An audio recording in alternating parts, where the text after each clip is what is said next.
देवियों और सज्जनों, मेरा ये दूसरा अवसर है आप लोगों के बीच आने का। कुछ साल पहले भी मैं आया था और मैं जब सर्विस में भी था तो मैं बहुत ज़्यादा सेंसिटाइज था इस मामले को लेकर, क्योंकि मैं हमेशा से दूरदर्शी रहा हूँ और अगर दूरदर्शी नहीं होता तो मैं विश्लेषक नहीं होता।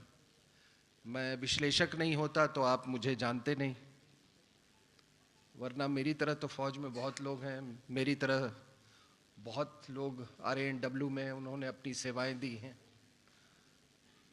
तो वो संजीदगी हमेशा से थी और अपने आप पर हमेशा शर्म आता है, और आज भी इस बात पर बहुत शर्म आता है कि जो हमने सोवियत यूनियन में देखा कि ये तमाम टैंक्स और ये स्पेस पावर और न्यूक्लियर पावर और हर तरह की युद्ध की क्षमता रहते हुए, हर तरह की युद्ध की क्षमता रहते हुए इतनी विशाल सेना और सारा का सारा कोलैप्स कर गया सब कुछ रहते हुए, उसी तरीके से हमारे यहाँ आप सेना, सेंट्रल आर्म पुलिस फोर्स, जो पूरा सिक्योरिटी अपरेटस है, इन सब को साथ रहते हुए अपने ही देश में पलायन हो जाना, ये कितनी शर्म की बात है। उस समय जो कोर कमांडर था जकी, मैं जानता हूं, और मैं जब कहूं कि वो ये सब इसमें शामिल थे, मैं यहां तक कहता हूं कि मुफ्ती मोहम्मद सईद तो इसमें शामिल था ही। और आज अगर अखबार वाले हैं तो मेरी बात ये लिख लेना कि कश्मीरी हिंदुओं के पलायन में का षड्यंत्र विश्वनाथ प्रताप सिंह का भी था। वरना क्या मतलब है साहब मुफ्ती मोहम्मद सईद को होम मिनिस्टर बनाने का? क्या वो प्रधानमंत्री नहीं थे? और अल्टीमेटली जिम्मेदारी किसकी बनती? तो ये एक बहुत बड़ा षड्यंत्र था। और अभी हमारे सरदार साहब मनमोहन सिंह का देहांत हुआ 2 दिन पहले, तो उन्होंने एक बात कही थी कि भारत के संसाधनों पर सबसे पहला हक माइनॉरिटीज का है। उस स्वर्गीय आत्मा को मैं ये कहना चाहता हूं और देशवासियों के कि कश्मीर घाटी के संसाधनों पर सबसे पहला हक कश्मीरी हिंदुओं का है, क्योंकि कन्वर्जेंस को आप रिवॉर्ड नहीं कर सकते। कोई अपना मजहब बदल दे रातों रात तलवार के उससे या पैसे से या जिस उससे भी, क्या आप उसको रिवॉर्ड करते चलेंगे? और आप लोग हैं, मैं समझ सकता हूं कि आप लोगों ने, आपके पूर्वज ने कितनी यातनाएं सही होंगी, लेकिन आप उस ज्योति को आपने बुझने न दिया। और ये 8वां एक्सोडस था। This was the 8th exodus. और चलिए, पहले तो हुआ जो हुआ, औरंगजेब तक हुआ, उसके बाद शेख अब्दुल्ला के नीचे एक्सोडस, और उसके बाद ये VP सिंह के नीचे एक्सोडस। तो देवियों और सज्जनों, ये कोई मुझसे बात कर रहे थे कि ये जो ज्योत जो आपने जला रखी है, ऐसा कार्यक्रम आपने है, कोई कह रहा था कि अभी इसका भविष्य क्या है, आगे क्या होगा? आगे सब ठीक होगा। जिस प्रिज्म से मैं देख रहा हूं और मेरी दूरदर्शिता ये कहती है, my foresight tells me that Islam is on its way out. And Islam वो कुछ नहीं भाई। देखिए, दुनिया में अपने कुकर्म, ये तो एक कार्मिक, इस धरती पे सब कुछ कर्म है। तो इतने मार काट के बाद तो कोई पनप नहीं सकता, इसलिए सभी जगह पूरी दुनिया में पिट रहे हैं। तो Islam on is in its way out. और कल चुरुंगू साहब हमारे साथ थे, कमरे में यही बात हो रही थी। तो देवियों और सज्जनों, सबसे पहले कि मैं ये बताऊं कि लोग कहते हैं कि कश्मीर एक स्वर्ग है। यकीनन स्वर्ग है, लेकिन हिंदुओं के बिना वो स्वर्ग नहीं हो सकता है। और आपने ये देखा होगा, कई लोग, अभी एक एडमिरल साहब ने बड़ा, एक इंडियन एक्सप्रेस में उन्होंने बहुत बड़ा आर्टिकल लिखा इसके बारे में कि हमको हार्मनी होनी चाहिए, सेक्युलरिज्म खतरे में, एटसेट्रा एटसेट्रा उन्होंने लिखा। तो ये बताइए, वासुदेव कुटुंब के बारे में लिखा। यकीनन वासुदेव कुटुंब है, यहाँ पे ज्यूज आए, पारसीज आए, कितने लोग आए, सब मोनोइस्टिक रिलीजन है। और 63 के बाद, 62 के बाद तो यहाँ पर उसके पहले टिबेटन्स भी आए। क्या आपने कभी हिंदू पारसी राइट सुना है? क्या आपने हिंदू टिबेटन राइट सुना है? तो ये जो स्वर्ग की बात करते हैं, तो हमारे यहाँ बताए टूरिस्ट इतने आ रहे हैं, इतने टूरिस्ट फुटफॉल्स हुए पिछले साल, कितने 20-22 लाख से ज्यादा टूरिस्ट फुटफॉल्स थे। तो ये वो लोग कौन हैं? वो हिंदुस्तान के अनेक कोनों से, कॉर्नर से आते हैं, ब्रह्मा का स्वर्ग का एहसास करने। लेकिन जो आपको हॉस्पिटैलिटी सेक्टर देता है, वहां पे जहां पे वो जाते हैं ब्रह्मा के स्वर्ग के खोज में, वहां के रहने वाले कश्मीरी मुसलमान अल्लाह का स्वर्ग, अल्लाह का जन्नत ढूंढ रहे। पता नहीं अल्लाह के जन्नत के नाम पर कितना खून बहा है। तो इसीलिए कश्मीरी हिंदुओं के बिना यह स्वर्ग मुमकिन नहीं है। और देखिए, सबसे बड़ी चीज है कि कल इस पर भी चर्चा हो रही थी कि हम सबको यह एहसास होना चाहिए कि इस्लाम केवल एक मजहब नहीं है, वो एक पूरा वॉर डॉक्ट्रिन है। जो होली बुक, जिनको वो होली बुक कहते हैं, वो होली बुक अपने आप में एक वॉर फिलॉसफी है।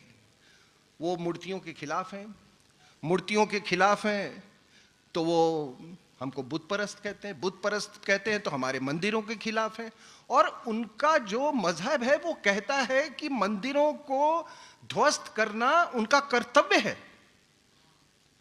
तो इस चीज को आप समझिए, अरब वर्ल्ड, वहां पे ये सारे जो ये थे आपके खाना बदोश लोग थे, नोमैड्स थे, बिल्कुल बर्बर लोग और असभ्य बर्बर जो आप उनको कह लें, सब कुछ थे।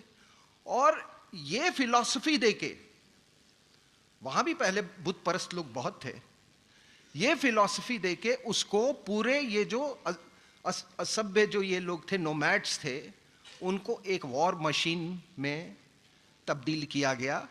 वो वॉर मशीन सभी जगह गया।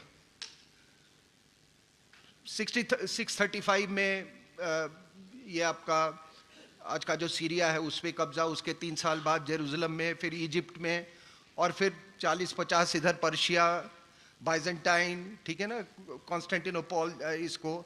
और भारत में 634 और 644 के बीच में 10 एक्सपीडिशंस आए, जिसके बारे में लोगों को शायद मालूम ना हो, और वो ध्वस्त हो गए। और फिर वो जो तीसरा खलीफा था उस्मान, उसने कहा कि भाई अब ये छोड़ दो, ये बहुत महंगा हो रहा है ये एक्सपेडिशन। तो जो इराक का गवर्नर था हेजाज, उसने कहा एक मौका और दीजिए, और कहा कि मैं दुगने पैसे आपको दूंगा लाके। तब यहाँ पर ये मोहम्मद बिन कासिम का ये हमला होता है।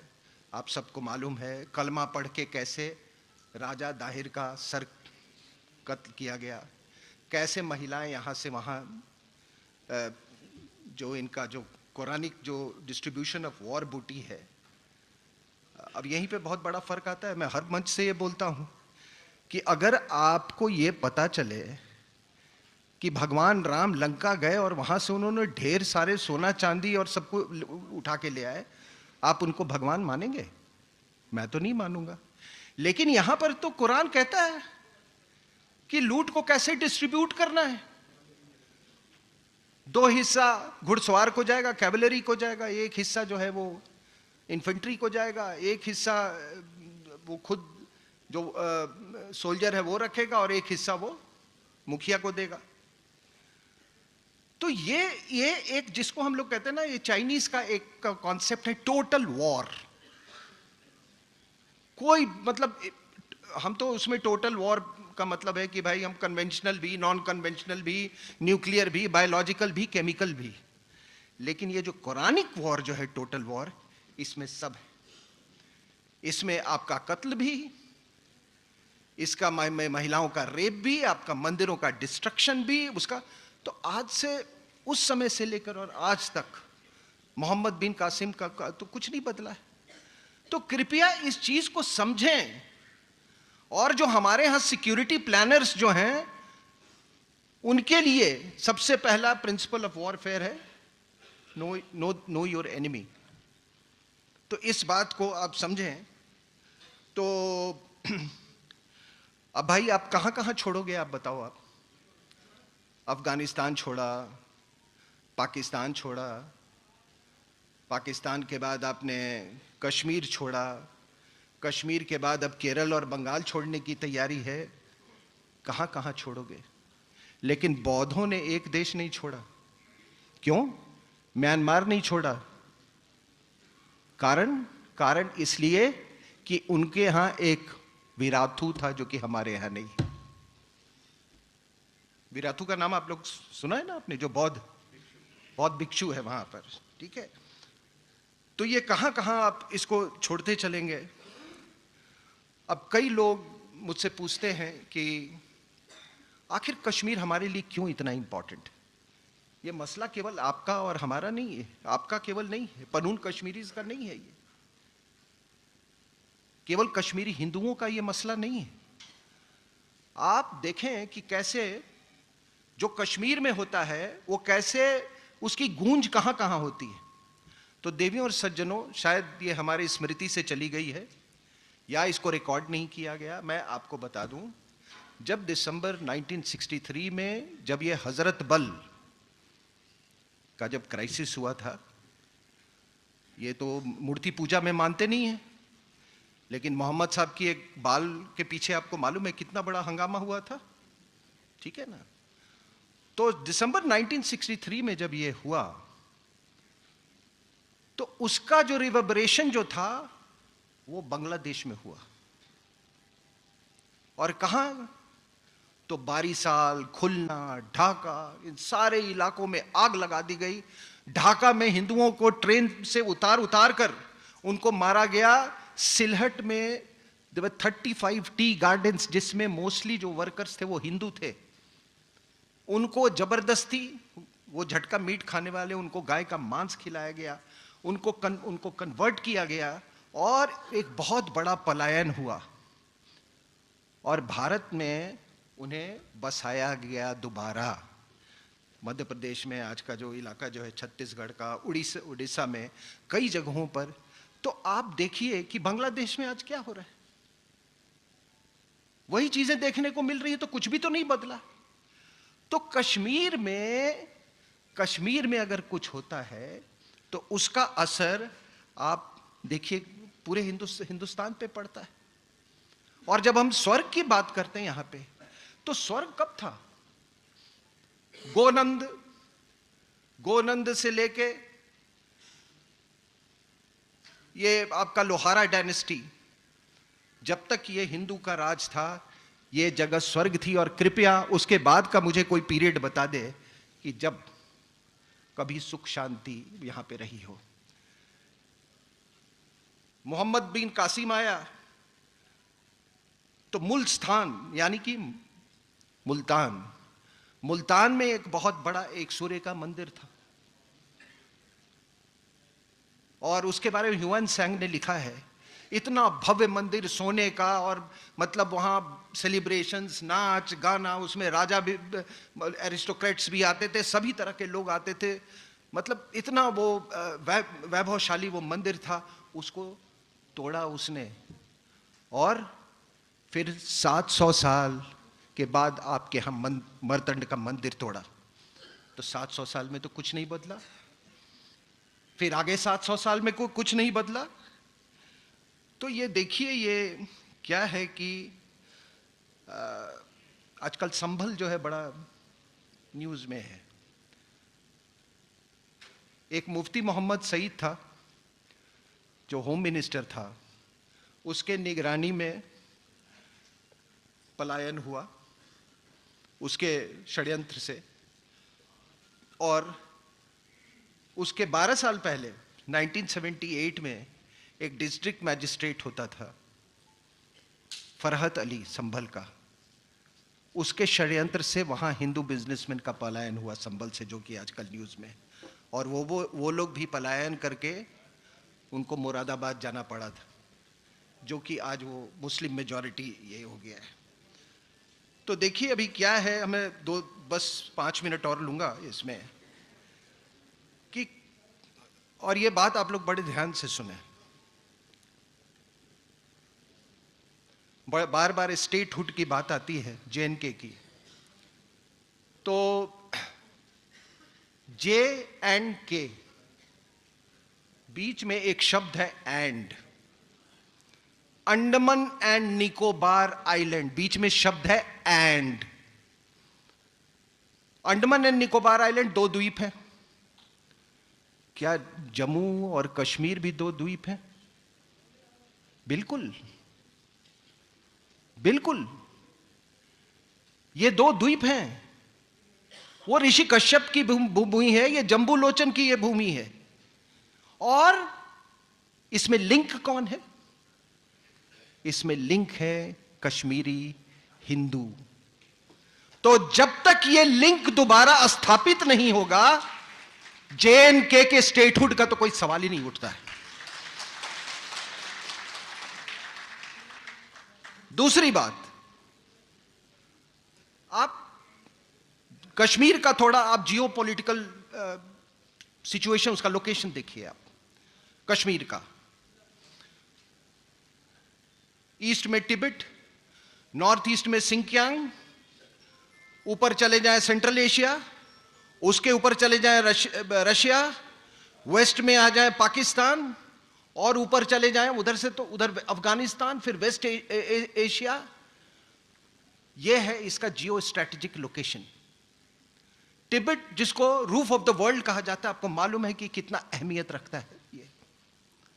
चाइना का जो चाइना पाकिस्तान इकोनॉमिक कॉरिडोर है, वो यहां से गुजरता है। जब रशिया के खिलाफ लिसनिंग पोस्ट या इनका मॉनिटरिंग पोस्ट है, तो उन्होंने ये आपके जिसको गिलगित बाल्टिस्तान का इलाका उन्होंने चुना था। यहां पर क्रिश्चियनिटी, बुद्धिज्म, कम्युनिज्म, हिंदुइज्म, इस्लाम, ये तीनों का ये कन्वर्जेंस होता है। इतने इंपॉर्टेंट एरिया को आप 15% एरिया में रहने वाले एक मुख्यमंत्री के अपने हाथ में दे दिया। Who will decide the fate of Ladakh, जो कि चाइना और पाकिस्तान दोनों से बॉर्डर करता है?